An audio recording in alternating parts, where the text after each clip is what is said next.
showtime.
Listening to the Sportz Nutz.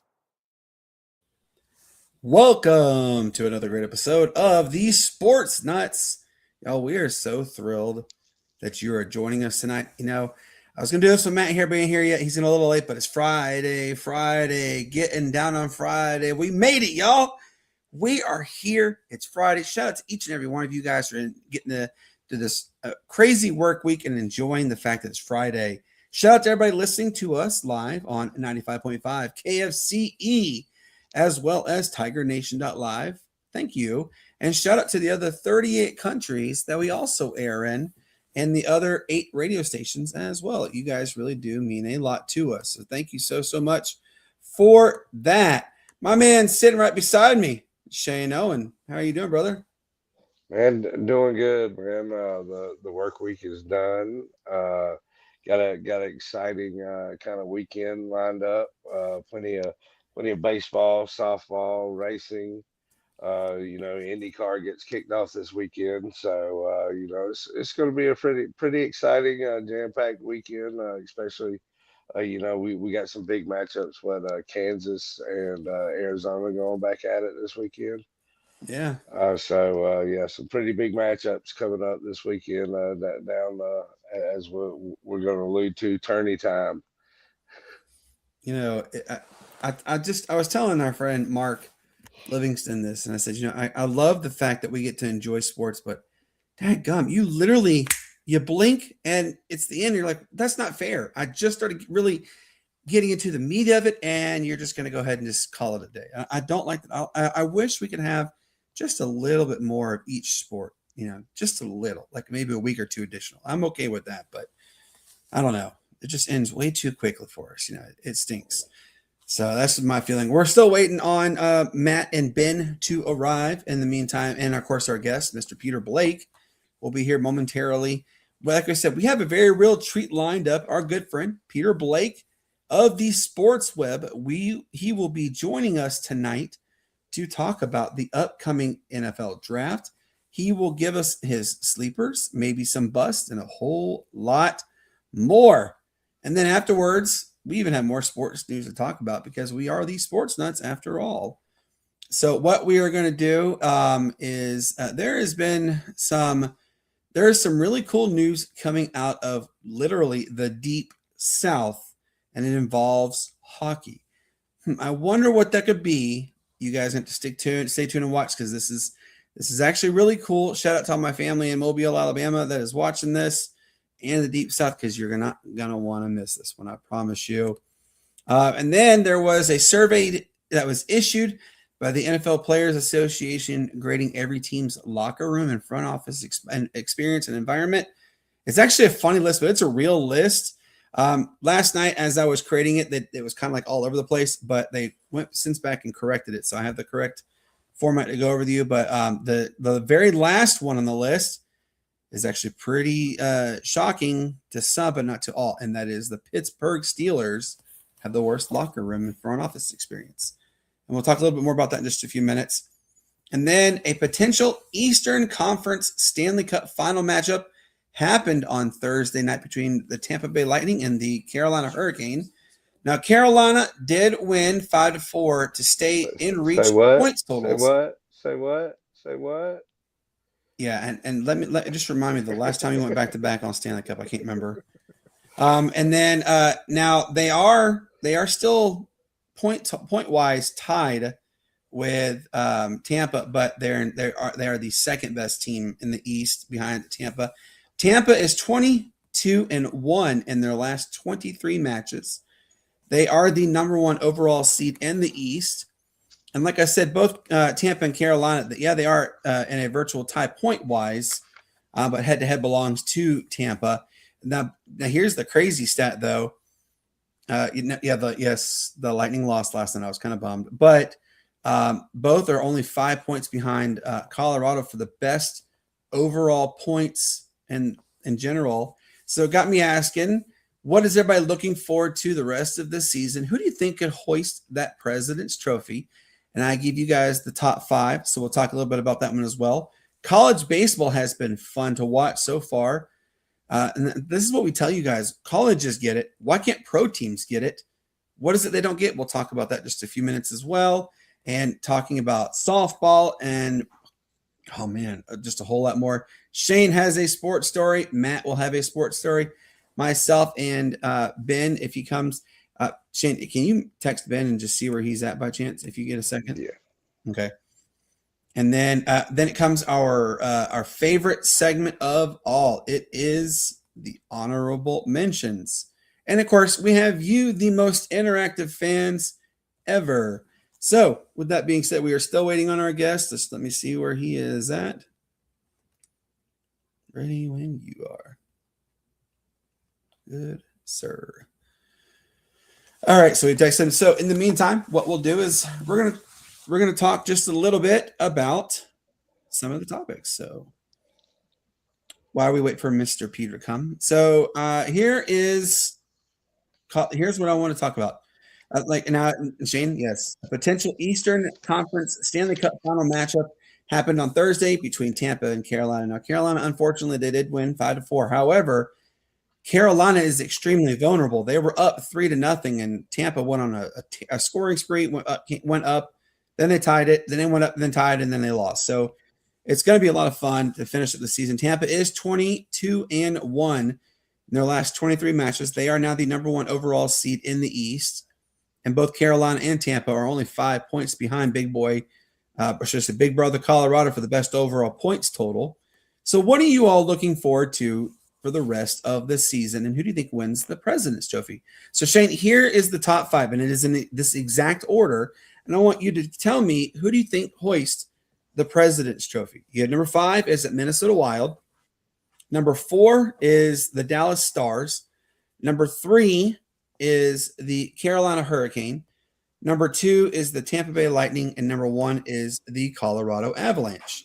Who do you think on that list right there has the best shot to hoist the President's Trophy, which is awarded to the team who has the most points in the regular season? Hey man, you know I'm going to go with Carolina, just as the homer, but you know they do have a good shot.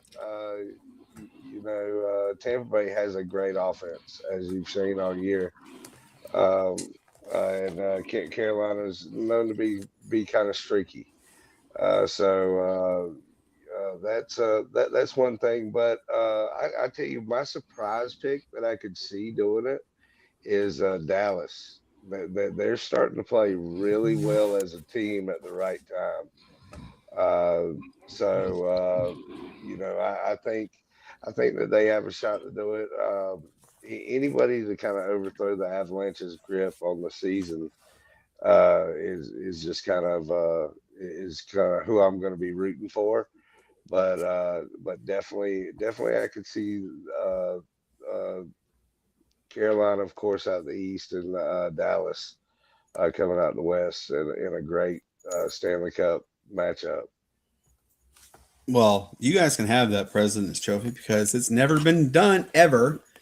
You have you win the President's Trophy, and then You win the Stanley Cup. It's never happened. It's just saying. All right, so Matt, welcome to the show, by the way. Good to see you. Here's how we start. We're waiting for Peter. Peter is running a little late. He will be coming, though. Him and I have just been conversating back and forth. A potential Eastern Conference Stanley Cup final matchup took place on Thursday between Carolina and Tampa. Carolina did win 5-4. They've tied their point total with 80 points between Tampa and Carolina, but Tampa still holds the tiebreaker. Tampa is also 22-1 in their last 23 matches. They are the number one overall seed. So it got me thinking, who do you think, what are you expecting for this second half of the NHL season, and who do you think could win the President's Trophy? So for people who don't know what the President's Trophy is you are the best team in this season, in the entire regular season. You have the most points. Now it is well documented that no team has ever won the President's Trophy and the Stanley Cup in the same year. Came close in 1819 with the Washington Capitals, but it didn't happen. So it still hasn't happened. So here's the top 5 in this list, and it's in this exact order, Matt. And I want you to tell me, out of those 5, who do you think has a realistic chance of hoisting the President's Trophy? Number 5 is the Minnesota Wild. Number 4 is the Dallas Stars. Number 3 is the Carolina Hurricane. Number 2 is the Tampa Bay Lightning. And number 1 is the Colorado Avalanche. I'm going to continue to go with the Avalanche, man. I mean, I think they have the most firepower. They score goals, man. I mean, it is what it is. But I'm gonna rock with I'm gonna be cliche, and I'm gonna rock with the team that's already number 1 right now, and it's kind of been there all season. I mean, granted, they started hot, plateaued a bit, but I mean, I'm gonna stick with Colorado. All right, and who do you see going into the Stanley Cup Finals out of the East? The teams that you have to look for, there really are on this list. There's only 2 teams on this list, and that's Tampa and Carolina. Yeah, that are the better opportunities. I mean, there's still. I mean, you do have Buffalo. Buffalo they're slowly but surely growing on that that list. But what do you think? Man, with Carolina and Tampa, they're just so kind of neck and neck right now. I don't know. I'm gonna go with the Hurricanes though. I think the Hurricanes end up. I'm gonna end up pulling it out. I think the Hurricanes end up being a team that could possibly, represent the East. So we'll see what happens. You guys stink. Sit there and tell me that the Carolina Hurricane. You can get out of Hey man, it's the pirate behind Shane, man. That's all. Anything Tampa Bay right now, man. I'm like, oh, the creamsicles. Yeah, that's your jam right there. Absolutely on that one. So like I said, we're still waiting on Peter. He is running a little behind. I did just text him and say, hey, we're ready for you. So he'll be on in just a few moments. So this is some really cool news, Matt. I don't know if you saw the text, but this is a real story. And people who live in my home state, in my home city, Mobile, Alabama, listen up closely. This is some really good news, really cool news coming out of literally the deep South. Mobile is the deep, deep South. Pro hockey is returning to Mobile, Alabama. And you're probably thinking, wait, what? Pro hockey in Mobile, Alabama? Yes. It is actually, the league that they're joining is called the Southern Professional Hockey League. However, there is discussions that the SPHL is possibly going to merge with the ECHL, which is the East Coast Hockey League. They haven't announced yet when they're going to do the merger, but they've had conversations about it. But this is just also kind of putting its strong foot in there, saying that hockey is legit, not just in certain areas. It's legit all over now. But the last time Mobile had a team, they were called the Mobile Mystiques, and they played from 1995 to 2002. They folded due to lack of interest towards the end of the season. I mean, of their time. They didn't have adequate funding, and they didn't have a practice facility. So that's why they left. This time they're going to be playing in a new arena that holds 10,000 seats. And they do have a practice facility as well, being built right next to it. Right now they're holding a quote named the team contest. So I'm going to go to you right away, Matt, and I want you to put the team hat on. and I want you to choose a name for the Mobile hockey team. You choose the name, okay? Make it sound realistic. You can do Southern Ties, whatever you want to do. You can even back the old days. Back in the old days, the team was the Mystics. So, what would you name this team and why? Put me on the spot here with this one, huh, man? Yeesh. That's right. This is kind of difficult, man. This is actually kind of really difficult. When you think of Mobile, Alabama, I've been there a couple of times, man. I'm just trying to not to discredit Mobile whatsoever, but I'm just trying to think, what would be a good name? Man, I mean, maybe I think they need something. I think they need something exciting. Something fresh, something exciting, something new, something that represents the city, if not the state. I don't know, man. Maybe something like maybe the Mobile Tigers or something like that, man. I like maybe that. So something the Mobile, just something like that. The Mobile Tigers or the Mobile Lions. Or you know what? I got it. The Mobile Bears. See, I'm actually glad you said it because there used to be a baseball team called the Mobile Bay Bears, and they moved up. They moved over to. They're now called the Rocket City Trash Pandas. They're literally on the northern. They're in Madison, Alabama. It's the northern part. That's where they're at. But I like that name. I was actually hoping you'd say something like that. What about you, Shane? I want you to name the team. What are you going to name them? Okay, well, of course, you look back on it, Mystics was a good name because back in way back when in 1703, Mobile 1703. was the actual first official city to celebrate Mardi Gras. Yep. So the Mystics is kind of a nod back to that. So I want kind of a fresh, new kind of a get some involvement. But I'm going to go also with something kind of rooted there in Mobile. I'm going to go with the Fire Ants.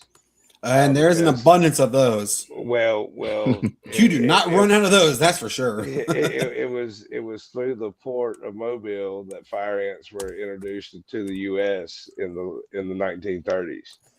So you got that kind of historic tie. And just something kind of fresh, and you could have some fun with it, kind of deal. So definitely think that would be a good name. And as far as you were talking about, the possible merger there with the ECHL and all that kind of good stuff. What is the SPHL now? What, 10 teams? Yeah, it's 10 teams. So yeah, I could see a merger, more like there's talks that 5 will go to the AHL and then 5 would go to the ECHL. Yeah. Kind of more of a feeder team kind of system because it's kind of going to be hard to do because now you have, a complete, 30 teams that match up NHL, AHL, and the ECHL. So I can see them adding some. But it's kind of tough, but it's definitely going to be interesting to see. And especially you keep adding some teams, then you can really get into some kind of conversations there with the NHL as a feeder. So Snowman just said, I'll solve this. The Avs sweep everybody. The last team in the West will be standing in front of them will be Dallas, and the Stars will be swept. So Snowman, I like your enthusiasm, but I'll tell you this, that no team has ever won the Stanley Cup and the President's Trophy in the exact same year. No one's ever done it. It's like there's a curse to it. So here's my team name. All right. And this is what I'm at when you started saying homage to things. So have either of you been to Mobile, Alabama? Matt, have you been to Mobile? Matthew Thomas. Yeah, what's up? What's going on? You froze for a minute. You froze. Have you been to Mobile, Alabama? Yes, I stated that I have. I've been there on a few occasions, actually. What saltwater creature did you hear a lot of down there? Saltwater creature? I mean, what? Alligators, crocodiles, or something of that nature? They have those. They have the saltwater crocs. They're huge. Yeah. Those things are boy, I thought about my name, and I did submit the name to it. I said, why don't you call them the Mobile Saltwater Crocs That's too or the long. Mobile Crocs? There you go, Mobile Crocs or Mobile Crocodiles or something like that. Yeah. But I asked my cousin Kevin, which if you guys don't, if you know my family a little bit, my cousin Kevin, he is an actor. He actually he did a lot of stuff with NCIS New Orleans, but he also is minority owner of the the Blue Wahoos, which is a AAA affiliate in baseball. So I said, Kevin, give me your name. What would you name this team? You know what he said? Let's bring back the Mystics. He said, but make the colors kind of like a crocodile color. So I don't know. It's going to be pretty cool. But what does this mean to you, Matt, knowing, though, that hockey is now even going further south? I mean, I don't know if people don't know this. There are two LAs. One is Los Angeles and one is Mobile, the lower Alabama. The real LA is what we call it. So the deep south is getting their foot. We've already talked to the Biloxi Breakers, and now we're talking about the a Mobile pro hockey team coming back. So what does this mean about hockey for you, Matt, in general? We talk regularly about other teams like in Florida or the North, but what does this symbolize to you now that we're seeing yet another deep south team be born, basically? Yeah, absolutely, man. I mean, it's just showing that hockey is expanding. And just like all sports, man, you have to start from the bottom and increase your numbers, man, so to speak. But it shows that hockey is definitely expanding, especially with the talk of the teams coming to Georgia and other locations in the South as well. So we'll have to see, man. I mean, it's a good thing. It's a beautiful thing. It's always good. Hopefully the area supports their team. That's kind of what you want to see. But which I think they will. And I'm not gonna. I hate to say this, but due to the lack of sports teams in the area, you only have University of South Alabama is all you have down there. There's no reason for them to not support. And then you have to travel 45 minutes down the road to go to see the Blue Wahoos. Exactly. So there's no reason for them not to support their team. So, yeah, man, I think they'll be okay, and I think it's good for that area. The only reason why it didn't thrive the last time was because they had interest to start, but then it started to lose. Times changed. A lot of things changed from 95 to 2002.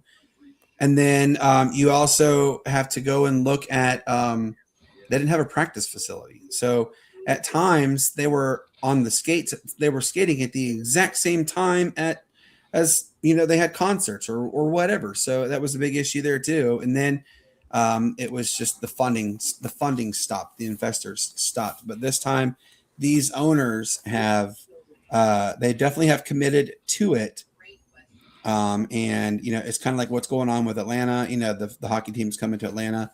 Mobile's getting a team. So there are a lot of other cities that have started putting their hats into the realm of things. I don't think we're done by any stretch of the imagination seeing more hockey, especially in the South. But in areas like Missoula, Montana, where you ain't really got nothing out there but University of Montana and Montana State. So we don't know yet. We will see on that one. Which, by the way, just as of this week, the ECHL announced their 2027 All-Star game will be held in Boise, Idaho. That's a big move because it's been traditionally kept in the South and in the Southeast region. But congratulations to Boise. The Steelheads are going to get their chance to be on national TV. It will be on national TV. It's going to either be on TNT or ESPN. They haven't decided which one will be, but it will be nationally televised. So ECHL hockey is getting more notoriety that they deserve. So congratulations. But we wanted to say congratulations to the city of Mobile, to the state of Alabama. And my grandpa, if he were alive, I guarantee he'd be calling me, Brandon, let's go. We're going to go to a game. That's how much Papa used to love going to sporting events. So shout out to them. But I just want to bring that was a pretty cool story to start with. We're still waiting on Peter. I just started waiting on him. He said, okay, just a few minutes is what he said. All right. So there was a survey that was issued by the NFL Players Association, grading every team's locker room and front office experience. Now, it is a funny list, but it is an actual list. And for the third year in a row, Matt, just take a guess. You can just throw a dart and say that's the team. Who do you think is the number one team according to the survey? In what league? NFL. Number one team they got coming up? No, it's number one overall experience and front office experience. Number one overall experience and front office experience as far It as comes from the NFL Players Association. From the NFLPA. I am going to go with either I'm gonna go with the Chiefs. All right, good guess. Shannon, I know you know this list, but just takes for bleeps and giggles. Who do you think is the number one? Number one, I would definitely think would be one of the places that has one of the newer venues, kind of more successful team. So I would think maybe say Minnesota. Oh, you're close. Well, the team does begin with the letter M for Mary, but it is the Miami Dolphins, have the number one overall grade. The number two is the Minnesota Vikings. Big surprise on that one. And just out for bleeps and giggles, who do you think is the last one, Matt? I'm gonna go with the Falcons there. Nope. Falcons are number 8, actually. Points. Really? Yes. Okay. They're number 8. The last one on there is the Pittsburgh Steelers.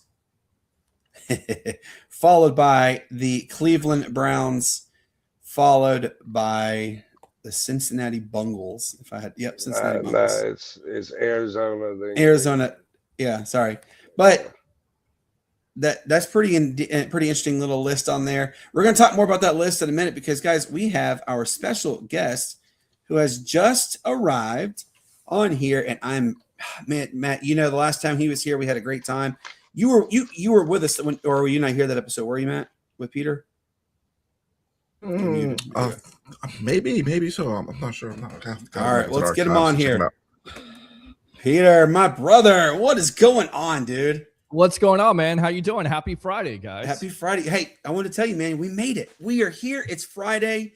You know, and I tease Matt all the time. There's this one song by Rebecca Black. It's Friday, getting down on Friday. Got to tease Matt on that one. Yeah. So, Peter, man, I am so honored to have you. It's great to see you again. I know you're a very busy man. So let's get right into it. And I want to go into it with you. Now, this draft isn't exactly the draft that you want to write home to mom about, correct? But now defense is good. Offense is not as much stacked yet. What we really want to do is look at the 2027. That's the one that has the absolute loaded draft. But I want you to, if you could, give us your sleeper picks for this draft. You know, and who are the ones you think can absolutely turn heads the right way? I think already you see Sonny Styles. I mean, he's turning heads. He was looked at possibly being at number 15 for the Tampa Bay Buccaneers. A lot of Bucs fans were hoping that he would trip and fall, run a bad 40-yard dash. He didn't do that. So ran a 4.47 and had a broad jump of 11 feet, which is amazing. 43.5 vertical, which means basically he's explosive. So he's going to go top 5. That's kind of a surprise because the rankings, an off-ball linebacker, top 5, top 3 possibly. That's certainly going to happen. And just, focusing on linebacker because right now I'm kind of, trying to do that with the Tampa Bay Buccaneers. I would think Jacob Rodriguez, right, guys? He started out as a quarterback at Texas Tech. Doesn't have all the measurables, if you will, but here's what he got. Well, here's what he has. He has the production. He has the production at Texas Tech. Over 100 tackles, forced fumbles, interception. That's exactly what you need out of a linebacker. And what's the crazy part about it is he actually started out as a quarterback at Texas Tech. Now he's a linebacker, the quarterback of the defense. And, hopefully the Bucs can get him in the second round. They may have to move up in the second round in order to get him because I hear a lot of teams right now are liking what they're seeing from his tape and from the combine. And of course, everybody is always overreacting with 40 times, but his time wasn't too shabby either, guys. 4.57, 4.60. So, Yeah, that's kind of my guys that I'm focusing on at this point. I would say a Cassius Howe. People are talking about him being an edge rusher. If you want an edge rusher, if you want a linebacker, this is the draft for you. People are talking about his small arms, or his arms are not long enough, if you will. But again, look at the production, look at the tape, look at what he did for Texas A&M. Kind of looks like Von Miller when you watch the tape, which is scary. And I hope the Bucks have an opportunity to get him at number 15. So that's what I'm kind of focused on at this point. Those type of guys. Reuben Bain Jr. People are saying, now he may fall. Here's a player, you turn on the tape, he was completely dominant with the Miami Hurricanes, and all of a sudden, because his arms aren't long enough, that's what we're looking at, guys. Arm length and hand size, that's going to drop a prospect. Man, drop him right down at 15 for the Tampa Bay Buccaneers. I know that team will definitely take him in a heartbeat. Absolutely. All right, Shane, go ahead. Oh yeah, well, Peter, again, thanks for joining us. Once again, it's obviously great to have you on. Thanks, I know it was a close race, but what about those cardiac cats that we had this past year? No, I mean it's impressive. Tet McMillan is tremendous. I mean that guy looks like Mike Evans as a rookie right now. I mean he looks impressive. I mean that's the building block you want to have. Your quarterback played well. It came all together for Dave Canales, and listen, they deserve to win the division because they won more divisional games and more critical games, beating the Rams. That's why they won the NFC South. As disappointing as you cover the Bucks and you don't see them win the NFC South, because all you got to do is get a win versus the Falcons. All you got to do is get a win versus the Saints, and you got to beat the Panthers in their place, and you're not able to close one of those out. Panthers deserved it. They played good. They played great. There were stretches there where they played great. Once again, beating the Rams, and they had an opportunity in that first round game to beat the Rams. So a lot of things to be impressed by with the Panthers next year. We'll see if they can, continue to have that momentum that they had in 2025.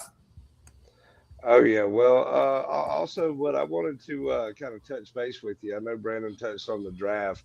I know there's a pretty decent free market agent out there this coming off season. What are the Bucks kind of looking like in that direction to kind of come back and defend and compete for this NFC South crown? Well, listen, all eyes are on if they're going to be able to keep Mike Evans, because Mike Evans, his agent, especially his agent this week, reported that they're going to look at all 32 teams. Yep, that's right, the Cleveland Browns and the New York Jets. And if you believe that, once again, I got oceanfront property in Arizona. If you think this is just a money aspect by Evans wanting to go to one of these teams, it's not. It's about the Bucks showing him they're going to be a contender, and if they're not, then he's definitely going to shop his skills somewhere else, to the Buffalo Bills, to the San Francisco 49ers, maybe the Kansas City Chiefs. I think that's the number one focus. Once you get that out of the way, then you got to figure out if this guy right here, Levante David, is actually going to come back into the fold. Is he going to come back for his 15th year? That'll definitely be a decision. And then as far as free agency, if they don't make a trade for Max Crosby, which has been talked about, with possibly trading a Chris Godwin, which is crazy. You lose Evans and Godwin in the offseason, but the Bucks, they have some talented young wide receivers in that room. But let's just say you do make that trade for Max Crosby. I think that would go a long way. If you decide to keep your picks, which is the more likely scenario at this point, I think you definitely can go and get Trey Hendrickson for $25 million from the Cincinnati Bengals. There's some linebackers out there. Nakobe Dean from the Philadelphia Eagles may cost you $8 million when it comes to the Bucks. And I think you guys are Falcon fans. There's a guy by the name of Tyler Algier. He can join the new. He's not being resigned. He ain't being resigned. We already know that. You're not going to do this. You take him down here because, listen, Bucky's coming. Bucky Irving is coming off of a shoulder surgery. And the offseason, Rashad White is the free agent. He burned every bridge at this point, so he's not coming back. Sean Tucker's a restricted free agent. So I certainly think if Algier is not going to get starting running back money, that he would definitely be in Bucks' plans. So Algier, Nakobe Dean, possibly the kid Lloyd from Jacksonville. That's what you're looking at. And then you got to get an edge rusher. You definitely got to get an edge rusher because he only had 12 sacks in the second half of that year. That's not going to get it done. And guys, you look around the league, it's an emulation league, right? I mean, Seattle won the Super Bowl on what? The premise that they can rush from forward, they can get after the quarterback. They have the top defense in the National Football League. Make no mistake about it. We love watching quarterbacks. We love watching offense. But at the end of the day, defense wins championships, and that's been the Achilles heel the last couple of years for the Tampa Bay Buccaneers. You know, you said that with Tyler Algier. It's kind of funny. If the Buccaneers do get Tyler Algier, there was another running back you guys took from us a while back, Mr. Jaquiz Rogers. Quiz, Quiz was one very big fan favorite. I loved Quiz. It's a whole different level right here, man. Yeah, he was completely it's a whole different level. That one. So you just mentioned, Peter. You just mentioned the issue with Mike Evans. You know, the reports are that he's played his last time or played his last down ever in Tampa Bay. I think it'd be foolish or boneheaded because of what he's still got a good bit left in that tank to help. As even if it's just if he stays in the slot and he's able to, you need 5-10 yards, he will get you those 5-10 yards, and he's one of the most reliable wide receivers to ever play in the red zone because when he gets that ball, he almost always scores touchdowns. Yeah. Now, where are you hearing about Evans and whether if he stays in Tampa or goes elsewhere, and where do you think would be the ultimate destination he does go to if he does not stay with Tampa? I mean, I think it's the Buffalo Bills. I think, look, they just changed coaches there with Joe Brady. Josh Allen is looking for that number one wide receiver. They haven't had that since Stephon Diggs. And even when Diggs was there, he was a nuisance. Last year, he had more baby mamas than he had touchdowns for the whole entire season. So that didn't work out. Mike Evans, a consummate professional on and off the field, besides last year getting hurt. Remember, 11 consecutive 1,000-yard receiving seasons there, and he'll do it with any quarterback. Can you imagine if Josh Allen got a Mike Evans, 50-50 balls would be going everywhere, and they would absolutely dominate the AFC East, in my opinion. So I think that's the more likely scenario. Also, Kansas City. And I'll throw this out there, the Houston Texans, right? I mean, how do you help your quarterback out, which right now C.J. Stroud needs lots of help. He may be traded, may not even be on that team with the interception problem that he had in the postseason and throughout the year. Well, how do you help your quarterback out? You get him a number one wide receiver in Mike Evans, who's a veteran presence from Galveston, Texas. So, those are the teams I'm looking at. But at the end of the day, I just feel like this kind of goes back to a hip-hop reference. You guys like hip-hop? Jay-Z, he had a line, show me what you got. That's exactly what Evans wants the Bucs to do. Show them what he's got or show them what they got. Go out there, make the necessary moves, be aggressive when it comes to free agency, be aggressive when it comes to the draft, and show not only that you're going to be an NFC South contender, but you're going to be a Super Bowl contender. That's what it comes down to. Make no mistake about it. It's not just about money, and it may be about money, but it's also about contention, being a contender. I don't necessarily think he knows or believes that the Bucs are a contender at this point. That's why Jason Light, that's why Mike Greenberg, that's why Todd Bowles got to get into a room, come up with the plan, start signing free agents, especially on defense. Matt, go ahead. Hey, Peter. Again, thanks for joining us, man. We really appreciate this.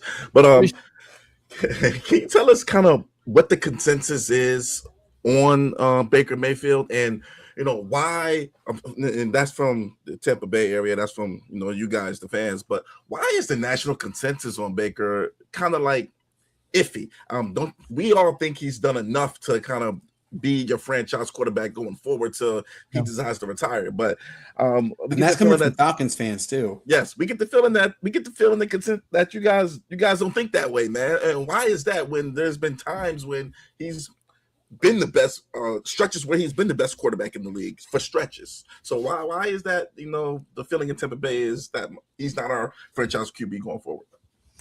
Well, because of what he did in the second half last year, right? I mean, the first half, he started out with 13 touchdowns, 2 interceptions. People were considering him being an MVP. He was in MVP contention. That was the talk around here in the Tampa Bay area, even nationally. But the second half of the year, and I think this was more of injuries, when you have 2 hurt shoulders, a knee, an oblique, then it goes down. His completion percentage goes down to 59%.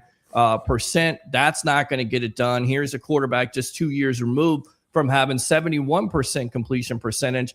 And then you throw for 13 touchdowns, but 9 interceptions. And those 9 interceptions are in the most critical times, especially in the fourth quarter. So there are some in the Bucs fan base that say, you know what, this guy needs to prove himself.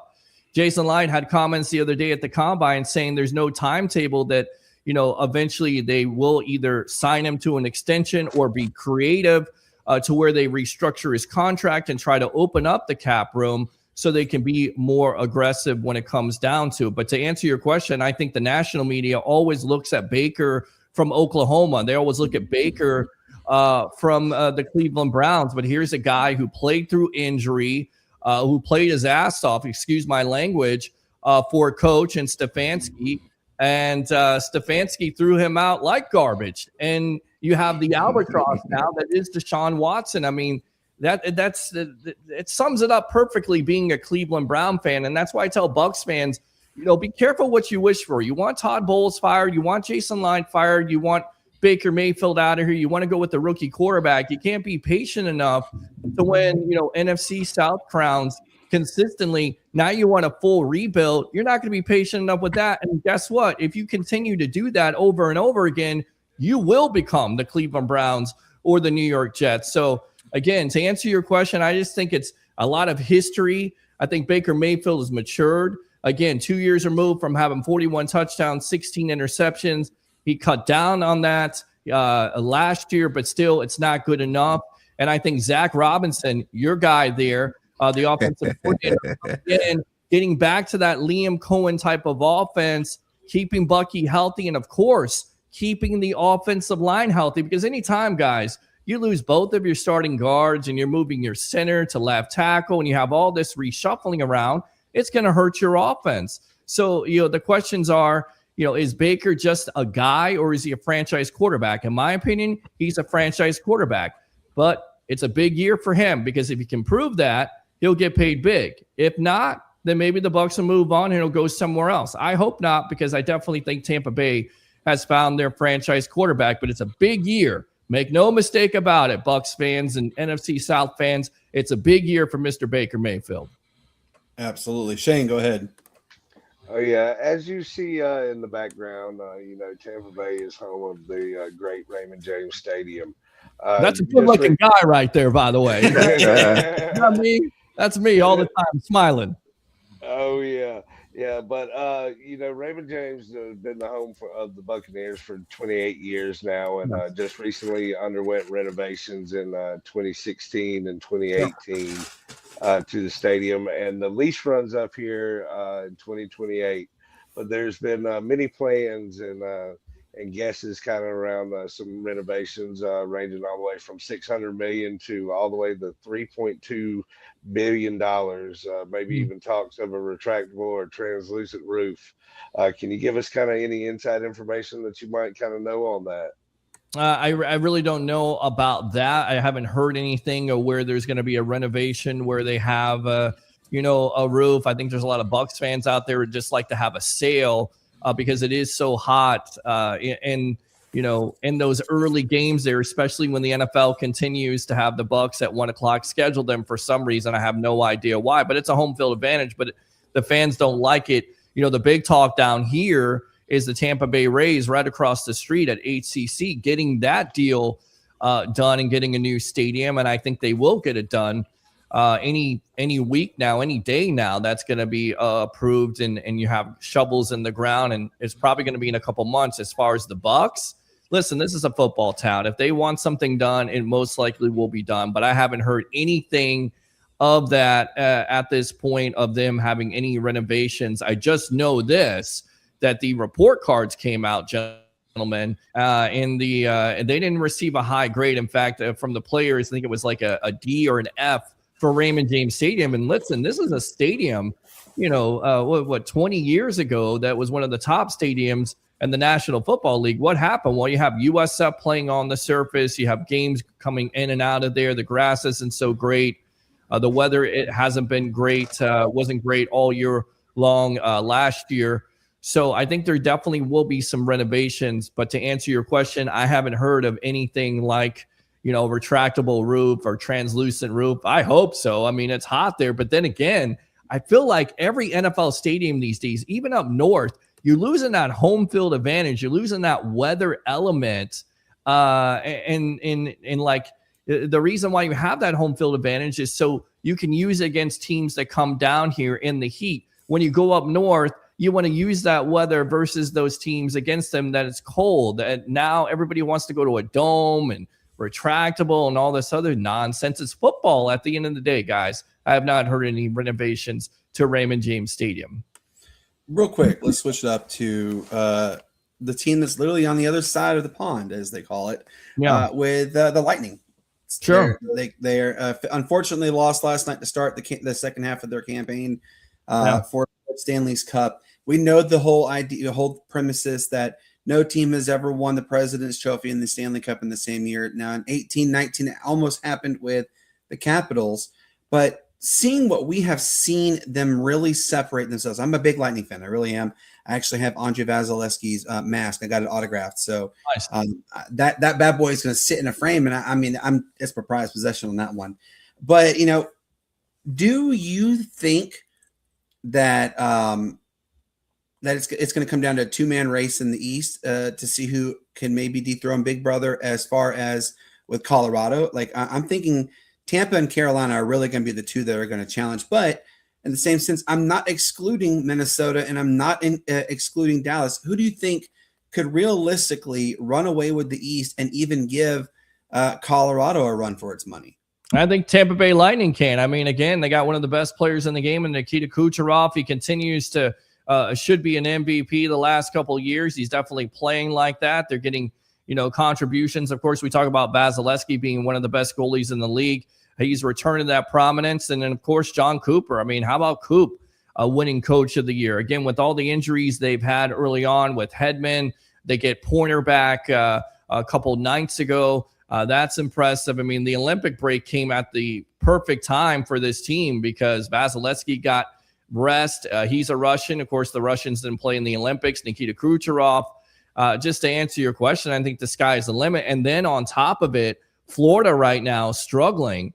So Florida is the team the last couple of years that's won the Stanley Cup. They've also the team that has been the thorn in the side of the Tampa Bay Lightning, especially in the first round of the playoffs. So now that they're not doing good, I think it's wide open. Why not the Tampa Bay Lightning? Why not Tampa Bay return to that prominence for the Tampa Bay Lightning and what they've been able to do this year? It's tremendous. Amen. Oh, if we can, at the end of this whole season, we do see Vazzy holding Lord Stanley's Cup above his head. If we see Hetty doing it, I mean, heck, even Cooch, it would be amazing. I know Coach Coop did not get to hoist the gold medal. He came up having to hold the silver, but still a heck of a coach. And by the way, got to give Coach Coop his props for his Scarface look. That was pretty slick. I liked it. You got to love that. I mean, and one of the most exciting games of the season, right? I mean, they scored with 11 seconds against Boston being the Lightning and that Stadium Series game. And it's perfect because nobody thought it was going to work. Nobody thought it was going to. It was cold enough down here. It snowed in some places in Florida the night before. So it's funny how it worked in mysterious ways. They get down 5-1, and this team all year long has been fighting back, no matter if it's injuries, no matter if they get down. One of the most exciting games you're ever seen. You're absolutely correct. Give Coop the Coach of the Year for the suit alone. I mean, the swag. He was he had the Cuban flavor, if you will, for the Tampa Bay Lightning that night. That was cool to see. It was cool. The whole intro, how Boston came out as Patriots and how the Lightning came out. They were embracing the Gasparilla aspect. It was a busy weekend, gentlemen, because, when I'm not doing sports broadcasting, when I'm not trying to do some insurance, I'm driving Uber. And I can tell you right now, those streets were packed full of pirates and winches and everybody here in the Tampa Bay area. So exciting times during that. And Tampa Bay, once again, rolling out the red carpet and doing it right. I hope they bring it back here. But the Lightning have definitely been one of the main young stories of the year. And you're exactly right. Going back to the Olympics with John Cooper, what a talented team. But hats off to the USA. I don't know if you guys watched it. I watched it, and I felt like no matter, everybody's so political these days, no matter what side you were on, everybody came together that morning and was watching the USA win the gold medal. So it was a beautiful thing. 46 years in the making, and they finally win the gold medal. So tremendous. Again, hats off to Canada, but USA, gold medal winners. You got to love that. Absolutely do. My final question that I have to ask for you, Peter. Yeah. Who are your potential draft busts in this draft? Like, who could you sit there and say, man, they looked pretty on paper, but they're going to stink it up? There's a kid by the name of Falk from LSU. He's got all the measurables, right? 6'7", 6'8". He looks the part, but you're not sure. You're not sure what he's getting. And he's actually from Auburn. I believe it's Keldrick Falk.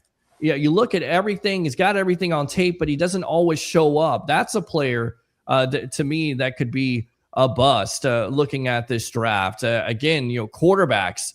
What is Simpson? Is he a first-round player? Is he a second-round player? If he goes to the Jets, if he goes to the Cleveland Browns, if you go to one of those god-awful organizations and you don't build around this kid, that's the reason why a lot of first-round quarterbacks in the first place are busts, because the teams don't do enough to build around them. So that would be some of the players that I would definitely consider. Even though Simpson was talented at Alabama, guess what? So was Mac Jones. And he went to the wrong team. It didn't work out at all. So I would watch the quarterbacks coming out this year. Nothing to write home about. Next year, like you said, in 2027, now that is where you got to watch. That's the money. That's the money right there in 2027.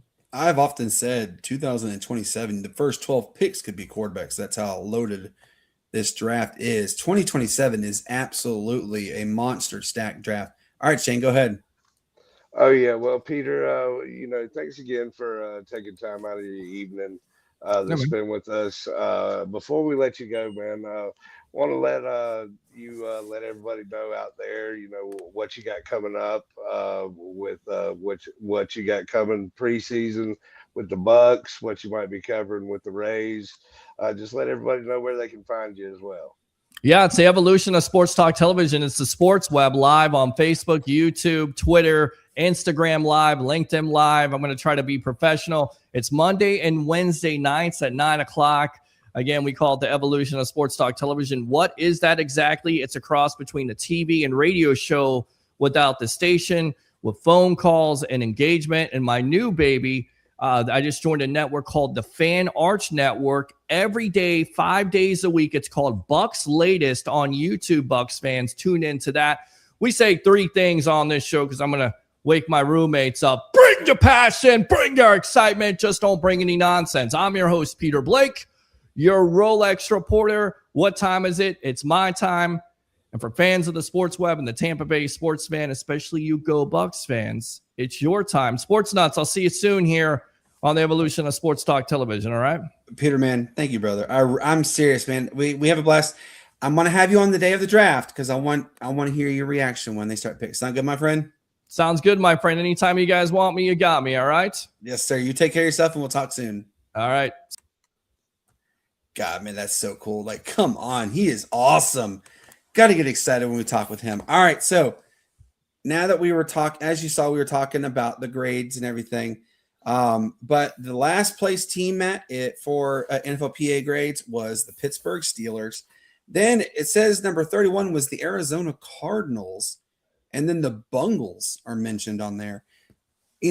Shane, what do you think about this list, first off? And then also, would you change any of them? Would you go up on some, go down on some? What would you do? The list was pretty interesting, kind of as a whole. There were a couple things that kind of stood out and surprised me. That was some of the higher ranked teams also have had some of the highest coaching turnover here in the past few years. And some of the most steady teams were down kind of mid-pack, down in the 20 range.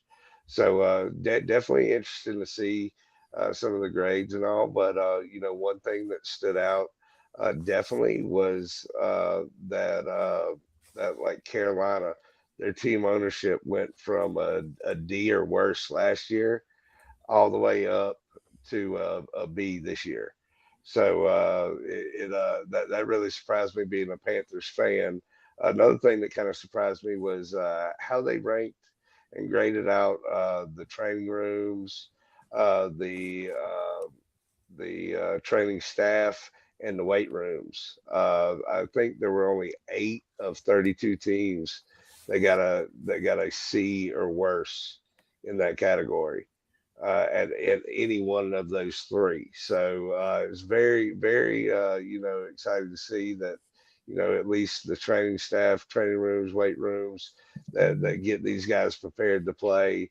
Uh, they, uh, they're really keeping up with the times. But other than that, man, that it's it gives you a real idea of how the players see these facilities and these teams as a whole. So it kind of as I mentioned with Carolina's grade getting better, kind of gives you a report card and tells you what you need to get better on, and if you get better in those facets, then as the Panthers did, results can follow on the field. Absolutely on that one.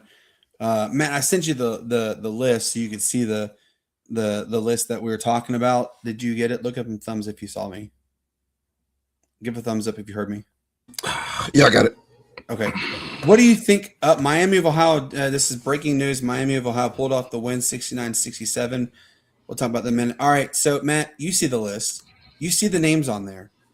And which ones are sticking out to you the most on that list? The fact that Arizona is 31 overall, man, what you would think with the indoor stadium and they can at least get higher than that, at least be a little bit higher than that. That's crazy, man. The Bills are a little lower than I expected, but where would you put the Bills then? If you could redo this whole list, where would you put the Bills on that? No. I think the list is fine. List is fine. I'm just shocked at what I'm seeing on this list, but I do think the list is fine. Because they know a lot more than we do. I mean, they're talking about nutritionists, dietitians, weight room training staff. We don't know these things, but apparently they've done the research on this already. So this list is fine. I expected Cleveland to be 30. I'm shocked that Dallas is in their 20s. I thought Dallas would at least be in the higher top 10 team at least that takes care of their players. But no, man, I think the list is accurate. I think it's fine. I'm just shocked at what some of these people are at. Or some of these teams are at, especially the Chiefs. The Chiefs are like 27. I'm shocked that they're that low. What are your thoughts about the fact that the Pittsburgh Steelers are the worst? I mean, I they do seem like they're more of a dumpster fire, but I too agree. I thought I would have maybe switched the Jets with the Steelers. I mean, because the Jets are the biggest dumpster fire known to man on the field. Yeah. On the field. Remember, these are just these are just like behind the scenes. These are behind the scene things. So, on the field, yes, but behind the scenes, ooh, it's crazy. Ladies and gentlemen, look who has joined. He is fourth quarter, baby. He's exhausted. He is working. But Ben, man, we are so glad to see you, my brother. So we've had a good show. We had Peter come on. He just left. But there is one comment that I wanted to go with you. I've already talked to Shane and Matt about this, but I'm going to you. There's some really cool news that has come out of the deep South, and it's literally the deep, deep, deep South. Pro hockey is returning to Mobile, Alabama. Yes, they actually used to have pro hockey from 1995 to 2002. They were called the Mobile Mystics, but they folded due to lack of interest, funding, practice facilities, and a couple other things. Now they are currently holding the Name the Team contest. Matt gave his name, which was what again, Matt? I said like the Bears. I don't know with the Bears or something like that. Well, and here's the funny thing too. Also, Ben, there used to be a team down there called the Mobile Bay Bears. So I mean that's kind of lined up there. And then Shane, what did you say that you were going to name name this team?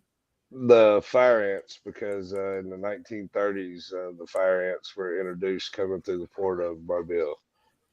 And then I said I think the Mobile Mystics are great. I like that. But then, I even said do the Mobile Crocodiles because, there's saltwater crocs galore down there. I'm from Mobile. So I want you to name the team. You have the cap. Name this team of Mobile because right now they're part of the Southern Professional Hockey League, but that is in talks to merge with the ECHL. So 5 more teams will go to there and 5 will go to the AHL. What are you naming this Mobile franchise? The Mobile Marauders. They're in the bay. They're right there on the side of the ocean. I like the name Marauders because it kind of takes it kind of goes along with like a bandit or a pirate. That's kind of what I like. The double M, Mobile Marauders. I like that. See, excuse me. These names are fantastic. Look, guys, we're having a lot of interactions right here in the comment section. Let us know what you would like to name the new Mobile professional hockey team. Just you let us know. You can let myself know either through here on YouTube. You can message me on Facebook at the Sportz Nutz, on Twitter at the Sportz Nutz. You can also message me on Twitter at the Sportz Nutz or at Brandon J. Keeler. You can message Matt. Make sure you get Matt involved more on social media because he is about as active on social media as. Go ahead. Let me hear this. Go ahead and think hard. Let me hear this. Go ahead. Matt is about as active on social media as Addison is scoring 30-point games. I'm not active on social media at all. That's what I'm saying. Not at all. So I'm gonna get there. I know I keep saying it, but I'm gonna get there, man. Trust me. I'm gonna get there. You can message him on Twitter or X, Twix, whatever you want to call it, Facebook. You can message Shane on Facebook, Twitter, TikTok, Instagram. I know I've said other places, I don't know where else. And then message Ben too. We want to hear you guys' thoughts on that. And just let us know, what would you like to name the Mobile franchise? Really cool in there. Hey, real quick, college baseball has been fun to watch. And I said, this is what needs to do. College get it. But why can't the pros get it? They don't go on strike in college yet. The players play the game that they love. But wow, some absolute amazing games have happened. How about we saw 5 top 15 upsets back to back, literally in the same grand scheme of things, but also college softball. Man, these ladies know how to lay it all out. Florida did another molly whopping of a team. They won 28-0. At what point do you just say enough is enough and wave that white flag? Because is everybody trying to compete with Oklahoma and score 34 and win 34-0? I'm just saying. So, but I'm going to go right away to you, Shane. Start with baseball. Give us your early season grades so far. Baseball's been fun early this year. A lot of offensive production that we've seen here lately. NC State just beat somebody 27-0 the other day. It's been great to see, and it's kind of the teams that are up there now, kind of we expected to see. But there's been some great stories to come out too. One is a pitcher out of UC Santa Barbara, Jackson, Florida. First start out the other day, topping out at 100 miles an hour. Already moved up to like number 4 as far as on the draft board for this coming year. So that's fun to see. And then now we're fixing to start seeing some real fun series. You got Miami, Florida this weekend. Should tell us where they both are and, kind of what we're going to be looking into for the season. And, you mentioned about the softball, Alabama and Florida are on a tear in softball right now. And I want to give one quick big shout out to a Chesterfield High School where I graduated from. She's a freshman at Syracuse this year. Kaylee Eubanks hit her first collegiate home run today. So shout out to her. That's exciting. It's always I remember hearing when I wasn't able to go to it, but it was the home run heard around the Keeler household when Aston hit her first home run. And I'm in shock and awe when I see this. It's exciting. What about you, Ben? What would you give the grade so far for both college baseball and college softball so far? Well, I think I'd have to give it a pretty high grade. You look at teams, like UCLA and LSU at the top, are really killing the game. But then you have teams like Clemson, NC State, and the ACC that are really starting to make a name for themselves. It's been awesome, and that's men's baseball I'm referring to. It's been great, man. And then you look at guys like Rock Chalowski, who I think is just an elite hitter, man. I think he kind of reminds me of Dansby Swanson in terms of how he plays. It's just I think he's a lock to go number one. I think he should go number one. I think baseball's been a lot of fun, and softball has been too. What about you, Matt? Give us your grades for what you've seen. For baseball, of course, for college baseball, then you got to look at teams like I'm looking at teams like Coastal Carolina and Florida and Georgia and things like that, man. But also, me, man. Me and my guys, man. Hey, Colin would be proud, man. Colin would be proud with you. The fact that you're mentioning them. Of course, man. Georgia Tech's playing very well, man. Alongside, like Ben mentioned, UCLA and the LSU as well. Those right there are kind of some of the programs that I've been looking at, man. And I think it makes for an exciting season. But as far as softball, man, you look at I believe Oklahoma playing well. Florida State's playing well, but it's gonna be interesting. It's gonna be interesting, man, to see how the season plays out. We know that we know not to get too invested in the beginning, because some teams just haven't found their footing yet, and also some teams could just be coming out the gates hot. So it's going to be interesting to see how this race goes in both leagues, actually. Absolutely on that one. All right, now comes the segment that we hear from Shane, Matt, myself, and Ben possibly for a sports story. So let's actually go to Matt first on this one because Matt didn't get the chance to ask all the questions with Peter, and I apologize for that one. All right, Matt, go ahead. Oh, man. Ladies and gentlemen, it has happened. If you say Bronny James. I'm not going to say Bronny James. But what I'm going to say is the Atlanta Hawks have officially announced Magic City Night. Ah, yes, I saw this too. Oh, honestly, my God. Honestly, I respect it. Are you going? Hey, man, we'll see. But, at this point, that establishment, has done more for Atlanta basketball. It's an adult more entertainment establishment, by the way, folks. Exactly. Then we've seen in a while. We've had 90s night. Are they going to serve their wings? Hey, man, the lemon pepper lubes will be there. Hey, they've had 90s night. They've had Pride night. They've had Marvel Superhero night. But now we have Atlanta Heritage Night. That's what we're going to they should do it. Then also just serve the varsity with it at the same time. Brandon, I don't think you understand. You don't understand. This is Magic City. I understand. It's a strip joint is what they're talking about. So the lights are going to go dim. Starting that guard. Starting that guard. 5'5", 5'9" in heels. I'm just playing. Oh my God! Could you imagine if they had to wear heels coming off the?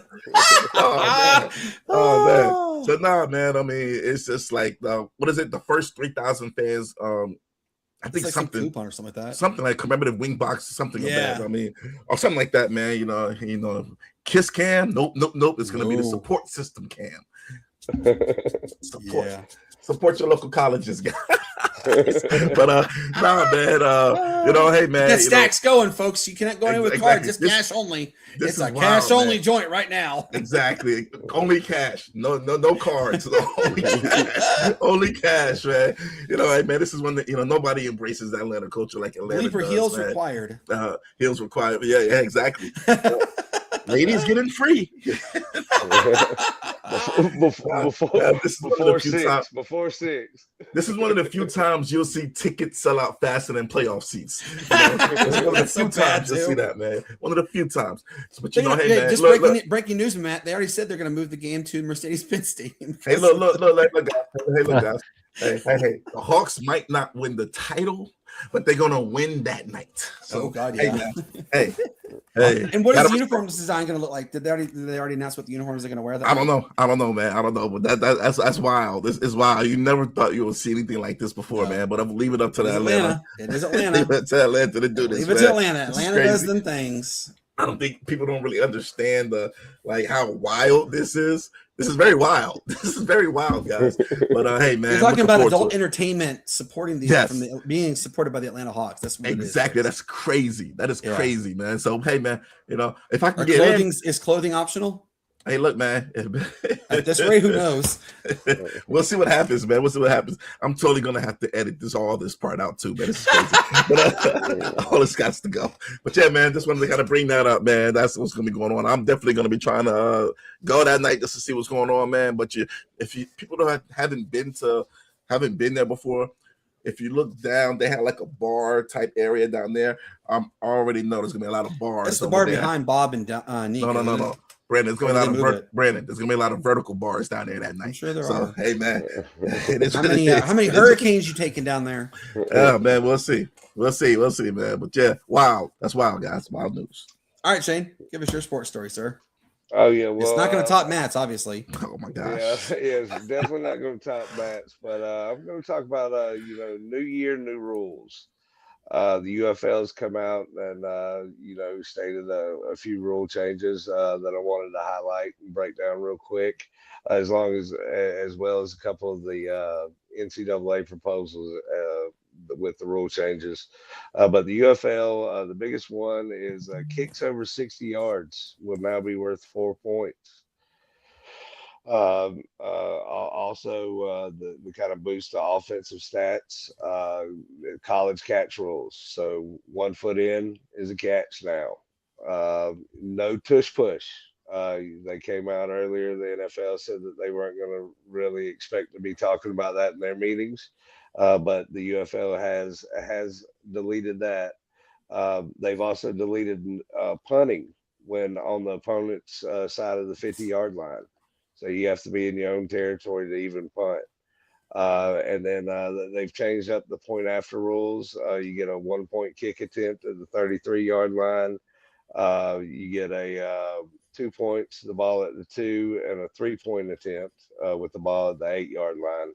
So we've seen some rule changes in the UFL and the XFL in the past that have been adopted by the NFL. So be interested in see if they do any of that. And then on the college side, I kind of wanted to highlight a couple of things that they're proposing. New targeting rule for first offense, you wouldn't be kicked out of the game or anything like that.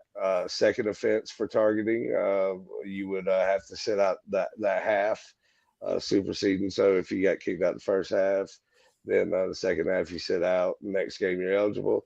Your third offense, you will have to miss an entire game. So that's just one of the new proposals there. And then they're also talking about pass interference, 10-yard penalty instead of a 15-yard penalty now.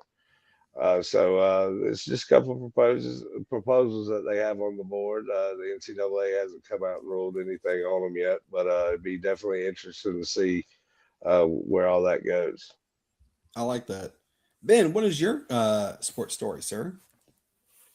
Yeah. I think we got to talk a little bit about Tyler Reddick, man, of what he's doing in NASCAR, winning back-to-back races. He has a chance to do this weekend what no racer has ever done, which is win the first 3 races back-to-back in NASCAR history. If he does that would be really unreal. I mean, it really would be unreal because we've never seen anything like it.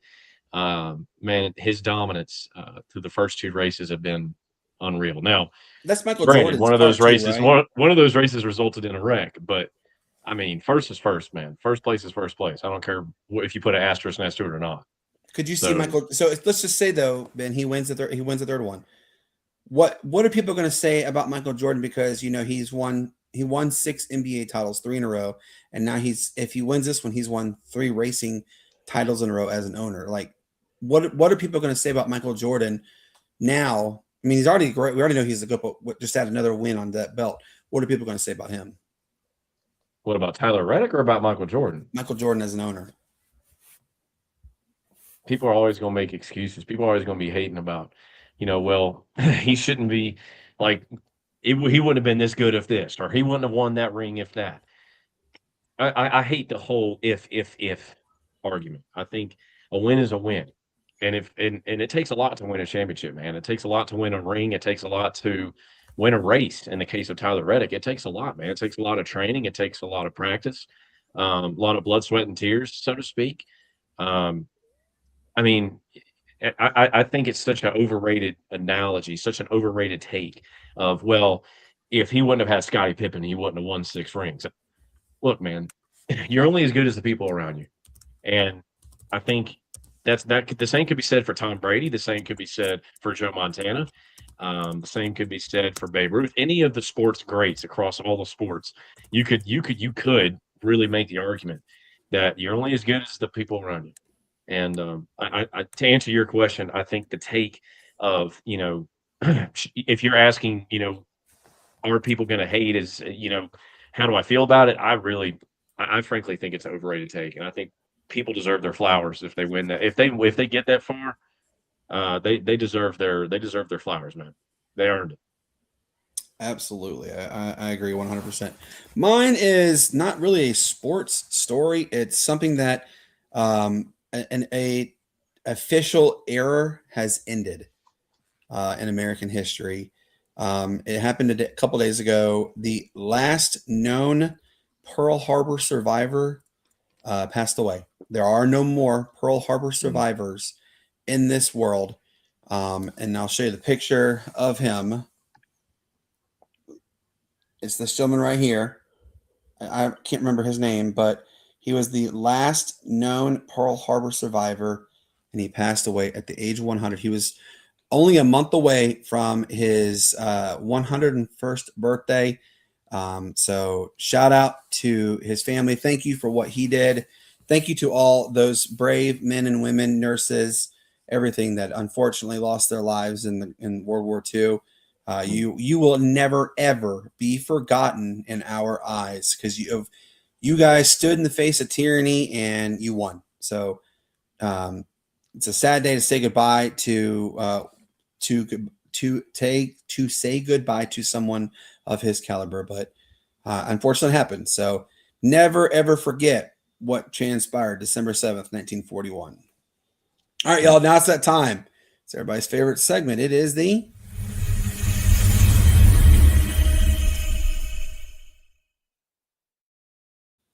the honorable mention segments. What we do is we give you 1 to 3 sports stories that the mainstream media doesn't cover enough of, or they just don't cover up. My first honorable mention is to shout out to the Philadelphia Flyers for beating the New York Rangers at Madison Square Garden. About to sound like you, Matt. By a score of 3-2. But the kicker, the Rangers were up 2-0 and they lost, which all but eliminates them from the playoff contention already. They have like a 5% chance to make the playoffs. The Flyers don't have anything, even with them winning. Their percentage is not as good either. It's only 8%. The reason why I shouted these out is because everybody had high praises for both going into this season. They were the favorites. And they're not the favorites. So they're barely alive by the hair of their chin and 10 to make the playoff. I think 2 more losses by both, and they're done. So I definitely give a shout out to the fact that hockey is back. All right, Shane, give us your first honorable mention, sir. Well, ladies and gentlemen, we have a new rookie 3-point record holder. Stole mine. Not gonna lie, that was my fourth one. That was my fourth honorable mention. But yeah, go ahead. Mr. Konkanepple for the Charlotte Hornets set the record last night, hitting his 207th 3-pointer. Ended up hitting a couple more. Leads the league right now in 209 3-pointers made this year. It's crazy. He had 8 last night, tying his career high. In a 28-point bout against the Indiana Pacers. He's got a 44.2 3-point percentage right now. The record was set by Murray back in 2023, I believe.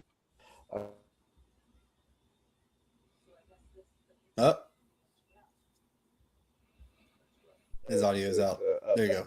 So It took Khan only 59 games to get that record, so definitely we'll see where he ends up at the end of the year. But congratulations, big shout out goes there to the Queen City young man, Mr. Conkin Nipple.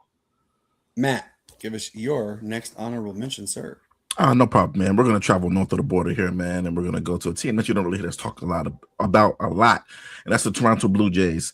It seems that, they have a young player, Kazuma Okamoto, who's Say that name 5 times fast. Say that name. Say that name. Say that name. Say that name. You're so funny. He's tearing it up in spring training, man, adjusting quickly as a newcomer and producing at the plate. So, it looks like the Toronto Blue Jays, well, it's the first time saying this in a long time, but it looks like the Toronto Blue Jays finally have them one. So we'll see what happens. Ben, give us your next honorable mention, please, sir. Yeah. I think you got to start. I'm going to start with Malik Willis. I know this has been a really NFL-centered show. Man, I'm gonna give a big shout out to Malik Willis. I know he hasn't gotten a big bag yet. Free agency hasn't even started yet. But man, we all know he's gonna get the big bag. How unreal that we have a quarterback. Yeah, granted he didn't throw any interceptions, but still, we have a quarterback that threw less than 500 yards last season. Is about to get paid $30+ million a year. I mean, man, what crazy times we're living in, man. That really for all the young viewers, all the high schoolers and middle schoolers listening to this show that have aspirations of being an NFL quarterback, man, you should be grinning ear to ear. If you can be sitting there and saying, man, all I got to do is throw 500 yards and I get 30 million, come on, man. That's unreal. That's unreal. Unreal. Yeah, it is. I'm going to piggyback on you on that one, though. And my next honorable mention is to shoot up, though, to Roswell High School athletics. Well, Matt, you know why. You know where Malik Willis went, don't you? Do you know where he went, Ben? Liberty. Went to Roswell High School. Oh. And this is what's really cool. Malik Willis, he donates yearly to the athletic program every year. He just donated $1.5 million to the football program, $2.5 million to the basketball program for both boys and girls, $2.5 million to every other program combined, which is baseball, softball, lacrosse, soccer, and field hockey. There is a couple other sports like wrestling. They get a portion of that as well. And also, here's the crazy thing. Atlanta has been linked to Malik Willis possibly coming there. How is he donating as much of his contract and even nowhere near that? Hey, man.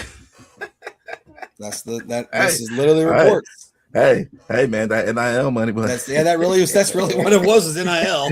He banked on that NIL. I'm sorry, but NIL, so it was that UTT money, that under the table money. So that's table money, yes. Under the table money. Yeah, but he definitely has donated a lot to the school. Raymond J. I was Coach Raymond Stadium is also getting another makeover. They're going to hold right now. They hold 15,000. It's going to be expanded to 25,000 seats. Be the second behind, as Matt knows so well, the Buford High School football complex, which holds 35,000 seats. It was only $100 million. Just saying, only. So that's my honorable mention. Shane, give us your next honorable mention, please, sir. Shout out goes to the Minnesota Golden Gophers men's hockey team. They were the only Big Ten team outside of football and basketball to turn a profit.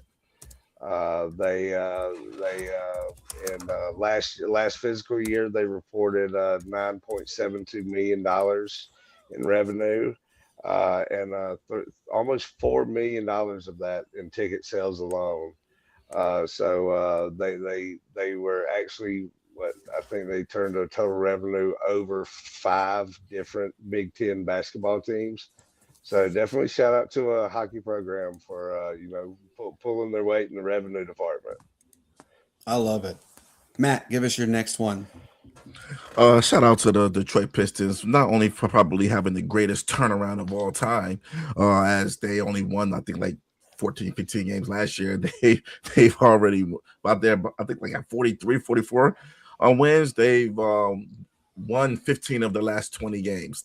They're 15-5 in the last 20. Shout out to them for taking down Oklahoma, man. They took down the Thunder, showing that they're pretty much going to be the team to beat. Again, folks, this is like a turnaround that we've never seen before. So Pistons showing that a real deal, man, and showing that, you know, they might do some damage in these playoffs. So much respect to them. The other team that's turning heads is the LA Clippers. Remember, they started 6-21, and they're in the playoffs. They are in the playoff hunt right now. Man, trade James Harden, man. It's crazy. I have one last one. Shout out to Sunny Styles. Dude's got ups. Matt, what was your vertical again? 40 inch? My max vertical was 44.3 back then. 44 inches. So he is 6'5", 244. He's a linebacker, and the dude went 43.5-inch vertical. Yeah, that's crazy. 40 for somebody that size, dude, really, he probably should have played basketball, man. He should have been also ran a faster 40 than CD Lamb. Yes, which is crazy. That's crazy.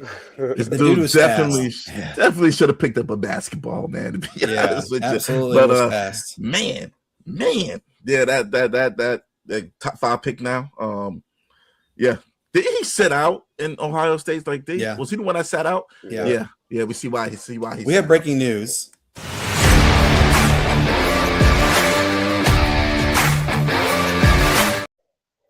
And this is legit breaking news for the Sportz Nutz. We have just eclipsed the 4,000 subscriber mark, literally in the last 2 minutes.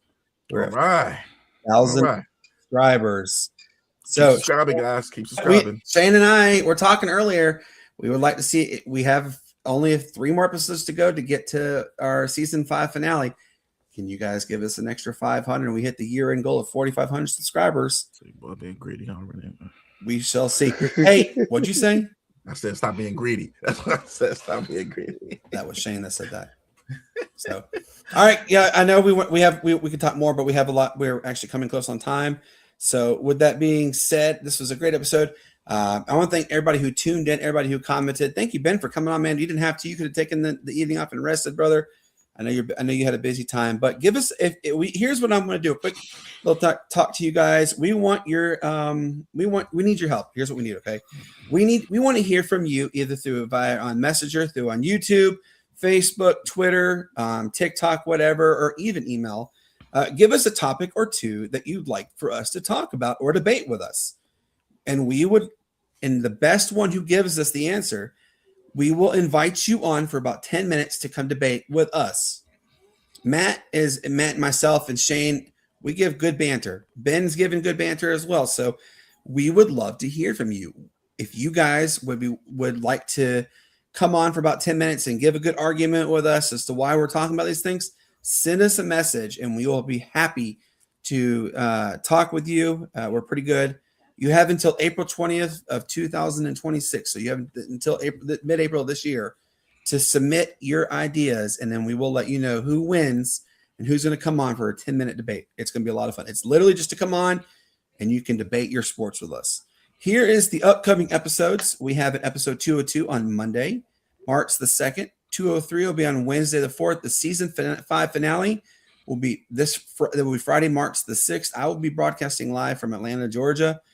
We take a much needed break. We do come back Monday, March the 16th for season 6, where we have Kai Koren from the USA Today, who exclusively covers the Philadelphia 76ers coming on. We will have Ralph Williams to help host because I'm coming off of knee replacement surgery. So with that being said, for everybody who tuned in tonight, for our guy, Peter Blake, thank you guys so much. Real quick, Shane, give your final goodbye. Oh, yeah. Well, as always, man, we appreciate you guys tuning in. May the good Lord bless you. Peace, love, and bacon grease. Peace, love, and bacon grease. Ben, give your quick goodbye, sir. First off, I just want to say anybody who decides they want to come and debate with us, just be warned, it's not for the faint of heart. You will not win an argument with me. I'm just going to forewarn you. But I will argue with the stop sign. But everybody, thank y'all for joining. Thank y'all for listening to us. Thank y'all for just tuning in and sharing the love. It's awesome, man. And it's a privilege to be a part of the show.